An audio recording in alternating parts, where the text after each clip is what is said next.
आपण पैसे कमवण्यासाठी यंत्रणा चालवत नाही, किंवा नगरपालिका किंवा तुमची संस्था ही पैसे कमवणारी संस्था नाही, तर लोकांना देणारी संस्था आहे. त्याच्यामुळे हे जे ऑडिटोरियम आपण चांगल्या पद्धतीने उभं केलंय हे लोकांना अर्पित असलं पाहिजे, आणि ते रत्नागिरीकरांच्या साक्षीनं आज मी रत्नागिरी शहरातल्या लोकांना अर्पित करतो.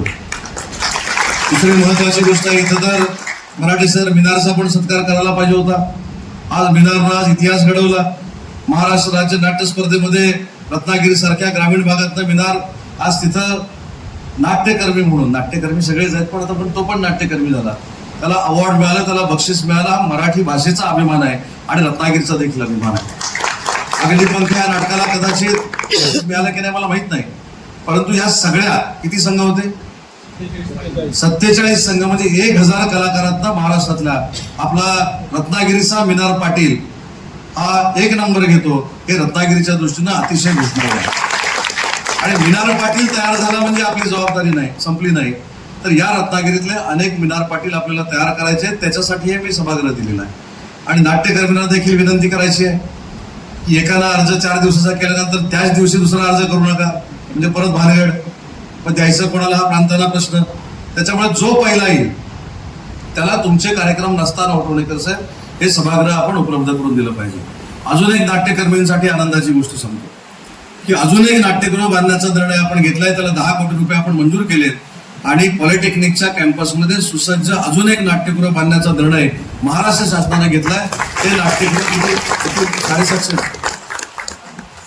750 कपॅसिटीचं आहे. आता हे 750 कपॅसिटीचं काय आहे ही देखील शंका होईल.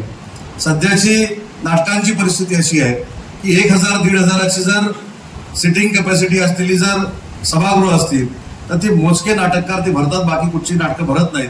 आणि म्हणून आपल्या स्थानिक जे कॉन्ट्रॅक्टर आहेत जे नाटकं आणतात त्यांना देखील परवडलं पाहिजे, म्हणून स्वातंत्र्यवीर विलास सावरकरांच्या नावानं जे नाट्यगृह आहे त्याच्यापेक्षा छोटं नाट्यगृह या रत्नागिरीमध्ये बांधण्याचा आपण निर्णय घेतलाय. त्याचं देखील काम पुढच्या 8-10 दिवसामध्ये सुरू होणार आहे. पण हे सगळं आपण टिकवलं पाहिजे. आज इंजिनिअरिंग कॉलेजची इमारत झाली, काल 493 कोटी रुपये बजेटमध्ये आपल्याला वैद्यकीय महाविद्यालयाला मिळाले.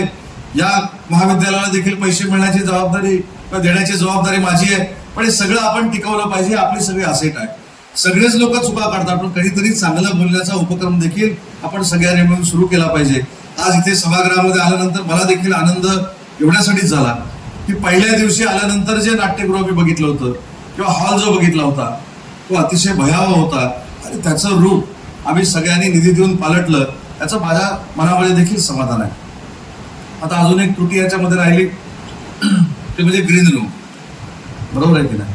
मी मराठी सरांना ऑलरेडी सांगितलेलं आहे की ज्या दिवशी कार्यक्रम असतो त्यावेळी तुमच्या इन्स्टिट्यूटला अडचण न येता मागच्या ज्या 2 खोल्या आहेत त्या आपण ग्रीन रूम मध्ये कन्व्हर्ट कराव्यात आणि त्या देखील आमच्या रंगकर्मींना द्याव्यात, अशा ऑलरेडी मी सूचना त्यांना दिलेल्या आहेत.